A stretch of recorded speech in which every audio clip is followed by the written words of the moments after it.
தூங்கா நேரம் படத்தை தொடர்ந்து உங்களுக்கு வந்த பட வாய்ப்புகள்ல உங்களுக்கு ரொம்ப பிடித்தமான, உங்க மனதுக்கு நெருக்கமான பட வாய்ப்புன்னு எத சொல்லலாம்? நெறைய கதைகள் கேட்டா கூட சார், அடுத்து என்னால சரியா அத தவற விடுறோம்ல.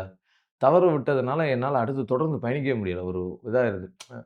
ஓ காலத்தின் சூழ்நிலையில சில விஷயம் கமிட்மென்ட் பண்ண வேண்டிய சூழல் வந்துரும். "அத பண்ணுங்க, இத பண்ணுங்க" அப்படின்னு.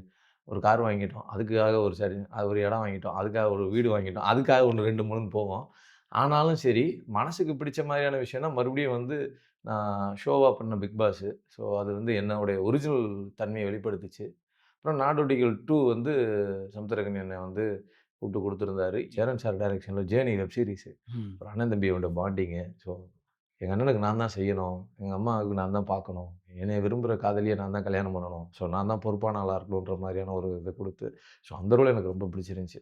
சமுத்திரக்கனி அண்ணனே ஒரு 1/2 மணி நேரம் பேசினாரு. "டேய் ஓ! ரொம்ப நல்லா நடிச்சிருந்தடா" அப்படின்னு. அண்ணன் ஐயப்பன் கோயிலுக்கு போயிட்டு இருந்தாங்க கார்ல. ஃபோன் அடிச்சாரு. "டேய் இப்ப பார்த்து முடிச்சேன். சூப்பரா இருந்துச்சுடா" அப்படின்னு. ம். அண்ணன் நீங்க என்ன சொன்னீங்களோ அத கேட்டு செஞ்ச மாரி, சேரன் சார் சொன்னாங்க. அத கேட்டு செஞ்சேன். ஆமா வசந்தபாலன் சாருடைய அநீதி. இப்போ நான் பண்ண அங்கம்மாள் எனக்கு ரொம்ப மனசுக்கு நெருக்கமா இருந்துச்சு. காரணம் என்னன்னா, அது ஒரு ஒரு வீட்ல 2 அண்ணன் தம்பி இருப்பாய்ங்க. ஒரு பார்ஷியாலிட்டில ஒரு தாய், தகப்பன் பார்ப்பாங்க. சுத்தமா பேசாம அமைதியா இருக்கிற ஒரு பரணி. ஏன்னா படபடன்னு பேசி சரி. பட்டாசா வெடிக்கிற பரணிக்கு மத்தியில ரொம்ப அமைதியா, சைலன்ட்டா ஒரு ஒரு ஒரு படத்துக்கும் இன்னொரு படத்துக்கும் தாமதம் ஆகுதுன்னா, அதுக்குள்ளேயே கொஞ்ச நாள் ரொம்ப நாள் நான் மூழ்கி கொஞ்சம் பொறுமையா அது முடிஞ்சதுக்கப்புறம் இன்னொன்னு பண்றேன்றதுனால, ஒரு கேப் தெரியிற மாரி இருக்கு. ஆனா எனக்கு அது கேப்பா ஃபீல் ஆகல. ஆனா சினிமா வட்டாரத்துக்கு அது ஒரு பெரிய கேப்பா ஃபீல் ஆகுது.